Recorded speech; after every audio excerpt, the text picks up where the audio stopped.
My affair told my husband, "Hey loser, your wife is mine now." My husband crashed out. I'm standing on our balcony overlooking the city skyline, wine glass in hand, watching the sunset paint the sky in shades of orange and pink. It's our 5th wedding anniversary, but Nathan is running late, again. My phone vibrates against the railing. It's Damon, my coworker, asking if I'm free to talk. "You know he forgot, right?"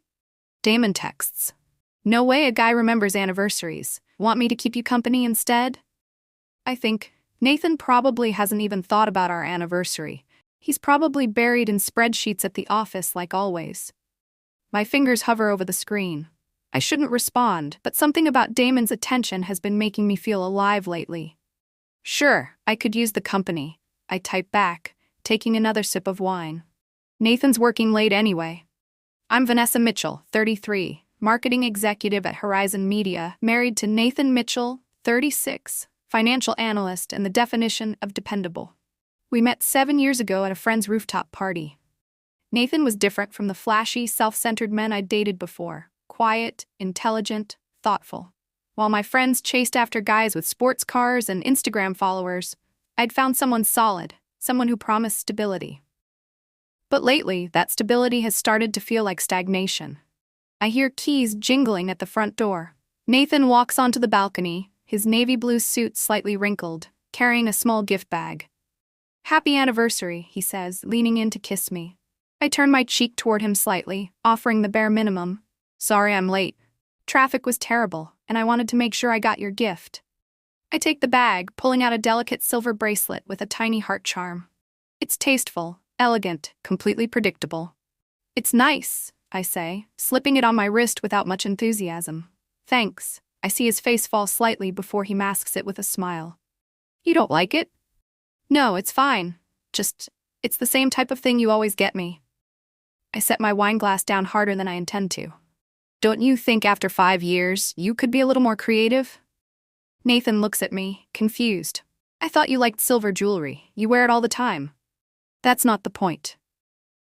I don't know why I'm being so harsh. Never mind. Let's just order dinner. My phone lights up with another text from Damon. If he forgot, I'm still free. I quickly flip my phone over, but not before Nathan notices. "Who's that?" he asks, his voice casual but his eyes alert. Just Damon from work. We have that campaign launch tomorrow." I'm surprised at how easily the half-truth slips out. He's checking some details. "At 8 p.m. on our anniversary?" I roll my eyes. "Some of us actually have demanding careers, Nathan. Not everyone works banking hours." His jaw tightens. "I took the afternoon off to pick up your gift and make dinner reservations, which, by the way, we're now late for." "You made dinner reservations?" I ask, genuinely surprised. "At Marcello's. Your favorite." He glances at his watch. "But they'll give away our table if we don't leave now." I look down at my loungewear. "You could have told me." "I need to change." "I wanted to surprise you," Nathan says quietly. "I thought that would be more creative." I feel a pang of guilt that quickly transforms into irritation. Why couldn't he have just told me about the reservations earlier? Now I have to rush, and it's somehow his fault. 20 minutes later, we're walking into Marcello's. I'm wearing a tight black dress I know looks good on me. The maitre d' leads us to a corner table with a candle and a small vase of roses. "You look beautiful," Nathan says, and I can tell he means it. His eyes still light up when he looks at me, even after all these years. "Thanks," I mutter, already scrolling through my phone. Damon has sent 3 more texts, each more suggestive than the last. "Can you put your phone away, just for dinner?" Nathan asks. "I hardly see you these days." I look up, annoyed. "I'm just checking work stuff. On our anniversary? Fine." I place my phone face down on the table, but my eyes keep darting toward it whenever it vibrates. Halfway through dinner, Nathan reaches across the table to take my hand. "Remember our first date? When you spilled red wine all over my white shirt, and I told you it was my lucky shirt?" I smiled despite myself. "And then you took it off in the middle of the restaurant and tried to wash it in the bathroom sink. The manager almost kicked us out," he laughs. For a moment, I see the man I fell in love with, the one who made me laugh, who wasn't afraid to be ridiculous. But then my phone buzzes again, and the spell breaks. "You should get that," Nathan says, his smile fading. "Seems important." I hesitate, then pick up my phone. Damon has sent a photo of himself with his shirt off, his perfectly sculpted abs on display. Thinking of you, the caption reads. I quickly lock my screen, but it's too late. Nathan has seen the reflection in the window behind me. Who's Damon? He asks, his voice eerily calm. Nobody, I say too quickly. Just a coworker. Do all your coworkers send you shirtless pictures? I feel a flash of anger. Are you spying on my phone now? I saw the reflection, Vanessa. Don't turn this around on me. He's just being stupid, I say. It doesn't mean anything. Nathan looks at me for a long moment. Does he know you're married? Of course he does. Everyone at work knows I'm married. I take a large sip of wine, avoiding his eyes. Then why is he sending you pictures like that? I shrug. Maybe because he actually notices me. Unlike some people. The words hang between us. Nathan sets down his fork, his dinner half eaten. What's that supposed to mean? He asks quietly. Nothing, I say, though we both know it's not nothing. Can we just enjoy our dinner? But the moment is ruined. We finish eating in strained silence, and the drive home feels endless. As Nathan pulls into our building's garage, I think I shouldn't have said that. I know Nathan notices me. He tries so hard. But I don't say it aloud. Instead, I get out of the car without waiting for him and head toward the elevator. That night, lying in bed with Nathan's back turned to me, I stare at the ceiling and wonder how we got here. When did his reliability become boring? When did my appreciation turn to resentment? My phone lights up with another message from Damon. Sweet dreams, beautiful. Can't wait to see you tomorrow. I look over at Nathan's sleeping form and feel a twinge of something. Guilt, longing, I'm not sure. But I don't delete the message. I'm walking through Riverfront Park, autumn leaves crunching beneath my boots. It's been 3 weeks since our anniversary dinner, and things with Nathan haven't improved. We move around each other like polite strangers, carefully avoiding any real conversation. I spot Damon waiting by the fountain, wearing a leather jacket and that cocky smile that makes my stomach flip. I think I shouldn't be here. I should be trying to fix things with Nathan. But I keep walking toward him anyway. There she is, Damon says, pulling me into a hug that lasts too long. I was beginning to think you'd stood me up. Just running late, I say, inhaling his cologne.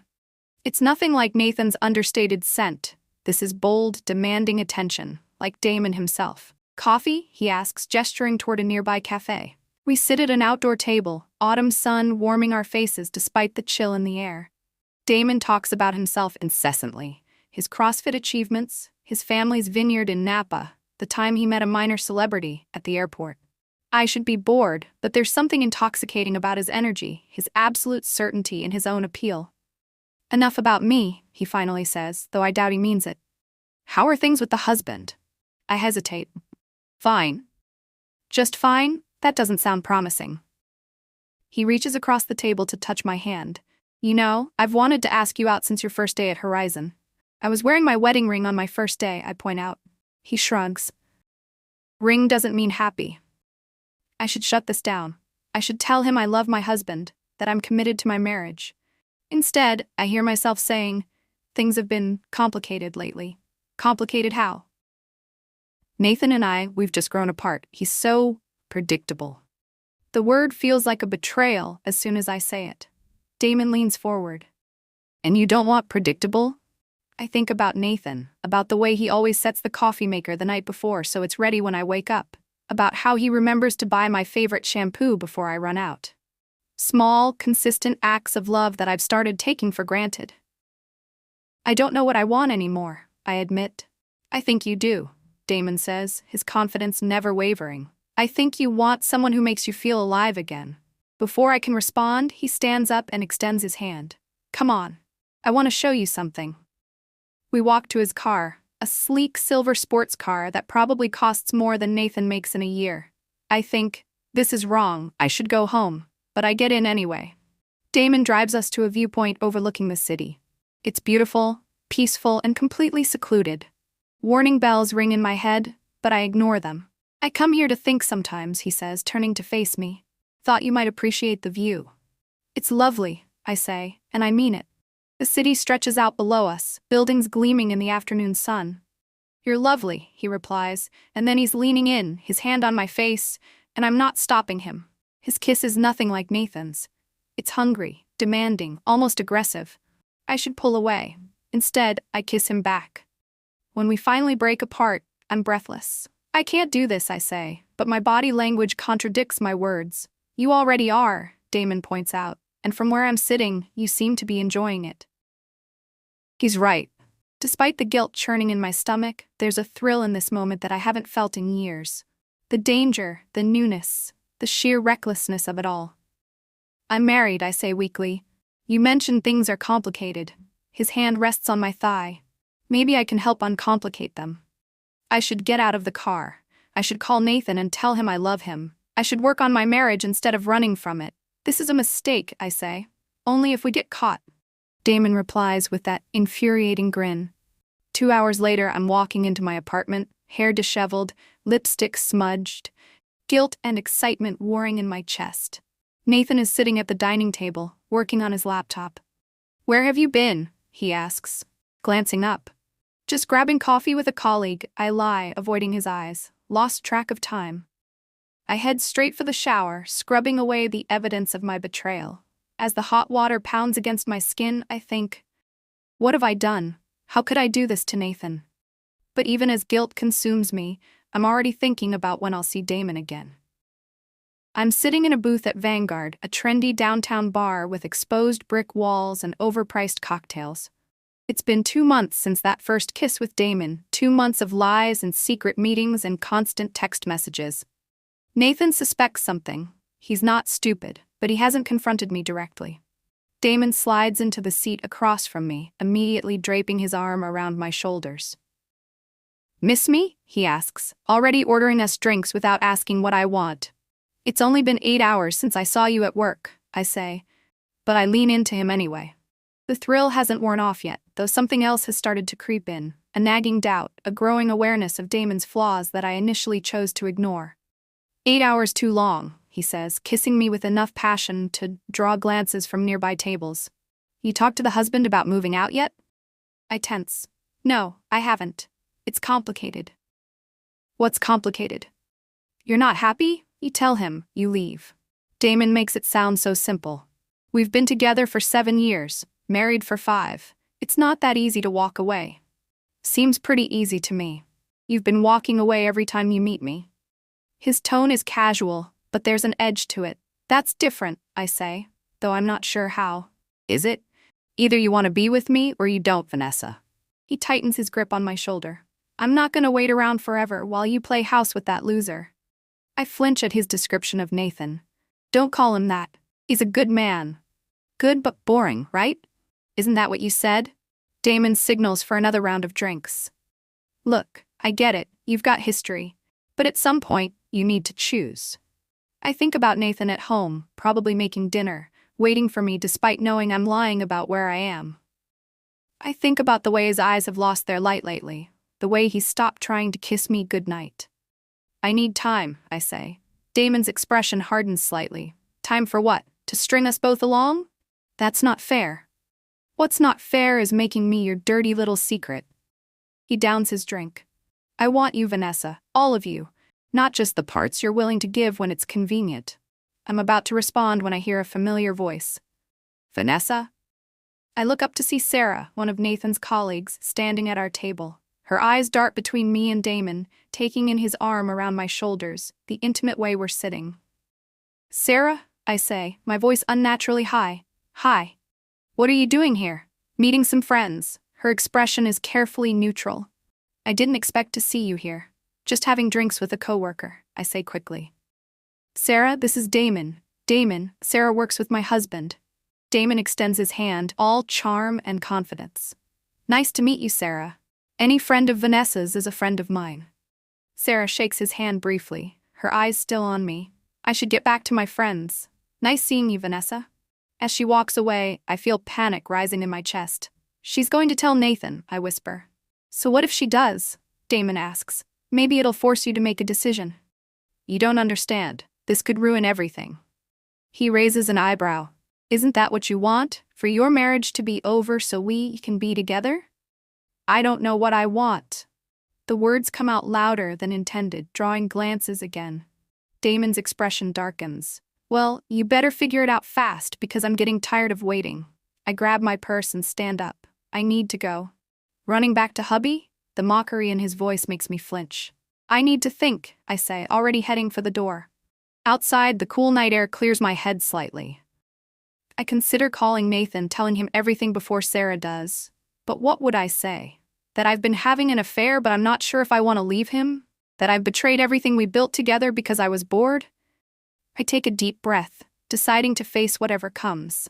But as I walk toward the parking lot, I hear footsteps behind me. Vanessa. Wait. Damon catches up to me, grabbing my arm. I'm sorry, I shouldn't have pushed.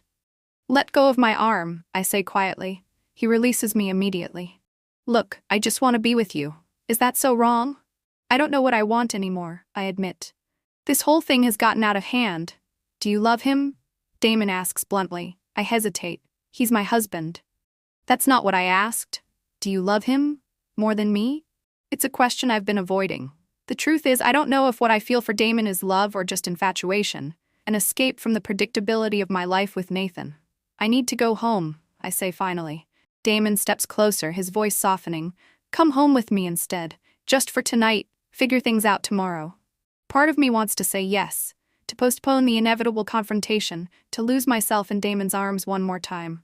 But another part, a part that sounds suspiciously like my conscience, knows it's time to face the music. I can't, I say. Not tonight. Fine. His tone shifts again, growing cold. Let me know when you're done playing games. He walks away, leaving me alone in the parking lot. I check my phone, 3 missed calls from Nathan. Sarah must have told him already. I drive home slowly, rehearsing explanations, apologies, defenses. None of them sound convincing, even to me. When I walk through the door, Nathan is sitting on the couch, still in his work clothes, his expression unreadable. We need to talk, he says. I'm standing in our living room, heart pounding so loudly I'm sure Nathan can hear it.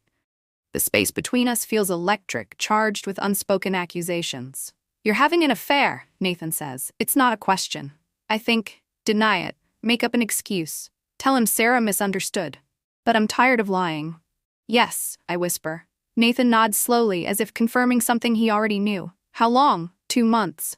My voice sounds strange to my own ears, detached. With Damon? When I nod, he continues, the same Damon who texted you on our anniversary? Yes. Each admission feels like ripping off a bandage, painful but necessary. Nathan stands up, walks to the window, and looks out at the city lights. His back is straight, shoulders tense. Do you love him? He asks, echoing Damon's question from earlier. I don't know, I answer honestly. I thought I might, but now I'm not sure. He turns to face me, and the pain in his eyes nearly knocks me backwards. Do you love me? Still? I open my mouth, but no words come out. How can I explain the complex tangle of emotions I feel for him? The foundation of love that's still there, buried under layers of resentment and boredom and misplaced expectations? I don't know that either, I finally say. Nathan laughs, a hollow sound with no humor in it. Well, at least you're being honest now. I'm sorry, I say, though the words feel inadequate. Are you? Sorry for what exactly? For cheating? For lying? Or just for getting caught? His anger is justified, but it still stings. All of it. I never meant to hurt you. What did you think would happen, Vanessa? His voice rises slightly. Did you think I wouldn't find out, that I wouldn't care? I wasn't thinking, I admit. I was just unhappy. And you couldn't talk to me about that? Your husband? The person who promised to stand by you through everything? I sink onto the couch. I tried. You didn't listen. When? Nathan demands. When did you ever say, Nathan, I'm unhappy in our marriage? When did you give me a chance to fix things before you jumped into bed with someone else? The truth hits me like a physical blow. I never did. I complained about small things, criticized him for minor infractions, but I never had the courage to address the real issues. Instead, I found comfort in Damon's arms, an easy escape from the hard work of maintaining a marriage. I'm sorry, I say again, tears finally spilling over. I made a terrible mistake. Nathan watches me cry for a moment, his expression softening slightly. For a brief, hopeful second, I think he might comfort me, might tell me we can work through this. Instead, he says, I'm going to stay at Mike's tonight. I need some space to think. Nathan, please, I stand up, reaching for him. Can't we talk about this? We just did. he says, already heading to the bedroom to pack a bag. You've been talking to Damon for months. Now I need some time. I follow him, watching as he methodically packs clothes into a suitcase. Are you coming back? He pauses, hand stilling on a folded shirt. I don't know. When he leaves, the apartment feels suddenly, achingly empty. I curl up on our bed, inhaling Nathan's scent from his pillow, and cry until there are no tears left. My phone buzzes with a text from Damon. How'd it go? Are you free now? I stare at the message, feeling nothing but disgust, for Damon, for myself, for the mess I've made. I type back, it's over, don't contact me again. He responds immediately, what do you mean it's over? We're just getting started. I mean it's over between us, I made a mistake, leave me alone. The dots appear, disappear, appear again. Finally, you can't be serious? You're going back to that loser? His contempt for Nathan, a man he's never even met, suddenly infuriates me. Don't call him that. He's twice the man he'll ever be. That's not what you said when you were in my bed, Damon replies. Does hubby know all the things you did with me? All the things you said about him? A cold dread washes over me. What are you talking about? I'm talking about how you called him boring, how you said he couldn't satisfy you, how you were only staying for financial security. I never said those things, at least not so explicitly, but I'd certainly implied them. Leave us alone, Damon. It's over. We'll see about that, he writes. I'm not giving up that easily. I block his number, too exhausted to deal with his threats. All I can think about is Nathan, wondering if I've destroyed any chance of saving our marriage. For the next week, Nathan stays at Mike's. He answers my texts with brief, polite responses, but declines my invitations to talk. At work, I avoid Damon, who alternates between sending me pleading emails and glaring at me across meeting rooms. On Friday afternoon, I'm sitting at my desk when my phone rings. Nathan. Can we meet, he asks, to talk? Hope blooms in my chest. Yes, when? Tonight? At Riverside Cafe around 7? I'll be there, I promise. I leave work early, change into a dress Nathan once complimented, and arrive at the cafe 15 minutes early. Nathan walks in at exactly 7. Looking tired but composed. He's lost weight, I notice, and there's a new hardness in his eyes. Thank you for meeting me, I say as he sits down across from me. I've been doing a lot of thinking, he says, skipping the pleasantries. About us, about what happened. Me too, I rush to say. Nathan, I am so sorry. What I did was unforgivable, and He holds up a hand stopping me. I need to say something first. I nod, heart racing. When Sarah told me she saw you with another man, I was devastated. But I wasn't surprised. His eyes meet mine steadily. I felt you pulling away for months, maybe years. I just didn't want to see it. It wasn't your fault, I say. I was the one who cheated. The affair was your choice, he agrees. But the problems in our marriage, those belong to both of us. I blink back tears. Can we fix them? I want to try, Nathan. I'll do whatever it takes. He looks down at his hands. I've spent the past week asking myself if I can ever trust you again. If I can move past the image of you with him. And? I whisper, terrified of his answer. I don't know, he says honestly. Part of me wants to try, the part that still loves you, that remembers how good we were together. But another part. I understand, I say, though my heart is breaking. I hurt you terribly, I betrayed your trust. It's not just that. Nathan leans forward. It's the things you said about me, to him, to others. How I'm boring, predictable, not exciting enough for you. I wince. I was wrong. I was looking for excuses to justify my behavior. Were you?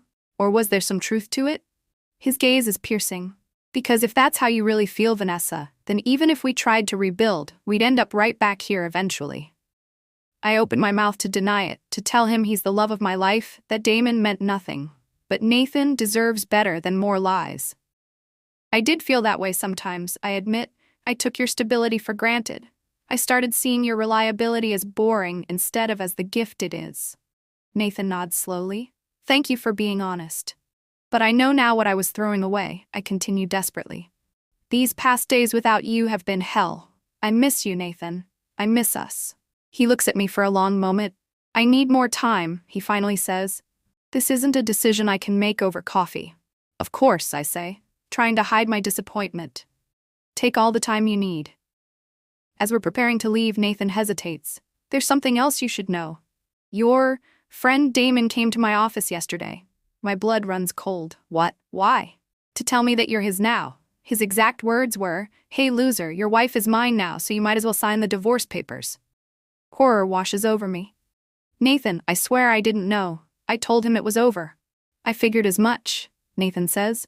He seemed surprised when I laughed in his face. You laughed at him? What else could I do? He strutted into my workplace like he was claiming a prize. Nathan's expression hardens. I told him that whatever happened between us, my wife wasn't property to be claimed. Then I escorted him out. Despite everything, I feel a rush of affection for Nathan, for his dignity, his refusal to engage in Damon's childish power play. What did he do? I ask. Threatened to make trouble for us. Said he had proof of your affair, messages where you insulted me. Nathan shrugs. I told him to do his worst. As we walk out of the cafe, Nathan stops suddenly. One more thing. I'm going to Boston next week. Baker and Associates offered me a position heading their risk management department. Boston? I repeat. You're moving? Just for a consultation, 2 weeks. He hesitates. But they made it clear the job is mine if I want it. The implication is clear. He's considering a fresh start, away from me, away from the memories of my betrayal.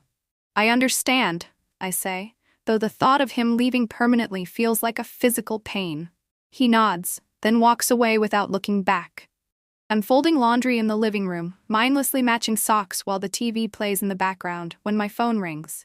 It's a number I don't recognize. Hello? I answer cautiously. Vanessa, it's Mike, Nathan's friend. I tense immediately. Is Nathan okay? He's fine, Mike assures me.